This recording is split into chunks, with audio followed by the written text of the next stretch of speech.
పంచాయతీ వర్కర్స్ని. అయితే 3వ నెల నుంచి జీతాలు రావట్లేదు. మా ఇంట్లో 4 పిల్లలు స్కూల్ చదువుతారు. వాళ్ళకి ఇంట్లో తిండి ఏమి, మాది తిండి ఏమి, 6 గంటలకు వచ్చి ఇప్పుడు ఇంత టైం దాకా చేయాలి. మళ్ళీ తిని రామంటుండు. చేసిన కష్టమన్నా వెయ్యి సార్ అంటే ఇప్పుడు వస్తా అప్పుడు వస్తా అని అంటుంది.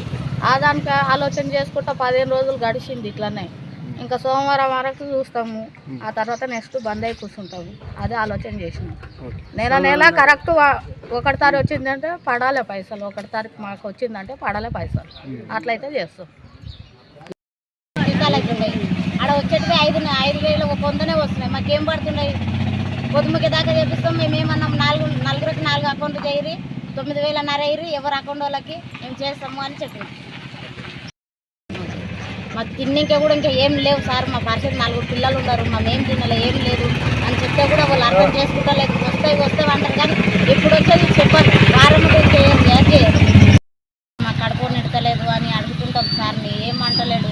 ఈ వారం పడతావు, ఆ వారం పడుతున్నావు అని అంటున్నాడు. కానీ ఇంకా ఎప్పుడు పడతావని తెలియదు. మేము మానిపిస్తుంటే కూడా బండి వేసుకొచ్చి ఇంటి దగ్గరికి వచ్చి తీసుకెళ్తున్నారు మమ్మల్ని. ఇంతవరకు చేయరు, అంతవరకు చేయరు అని చెప్తున్నారు. పని మాత్రం ఎవరికి ఖచ్చితం పెట్టిండ్రు. మాకైతే కడుపు నిడతలేదు సార్ అంటే ఈ వారం వస్తావు, ఆ వారం వస్తావని ఇదే ఇంకా తప్ప ఇంకేం చెప్పడు. ఇప్పుడు మళ్ళీ తిని రారి, ఇక్కడ చేయరి, అక్కడ చేయరి, ఇక్కడ ఒక రోడ్, అక్కడ ఒక రోడ్ అని చెప్తున్నాడు. ఇంతనే ఇంకా జీతాల గురించి అడుగుతుంటేనేమో కూర్చుంటేనేమో బండి తీసుకొని పంపిస్తారు. ఇంకా తీసుకొచ్చి ఇక్కడ పని చేపిస్తారు. మాకు జీతాల గురించి అడిగితే వస్తాయి, ఈ వారం వస్తాయి, సోమవారం వస్తాయి, మంగళవారం వస్తాయి అని ఇదే చెప్తున్నారు. కానీ మాకు ఇంట్లో పరిస్థితి బాగలేదు సార్ అని చెప్తే కూడా వింటలేదు. జీతాలు లేక ఇబ్బంది పడుతున్నాము, కూడికి లేక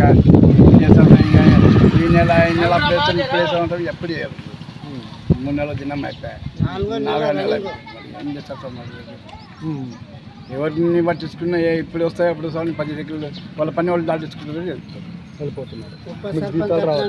రాలేదు వచ్చింది సార్, మళ్ళీ ఇష్టం.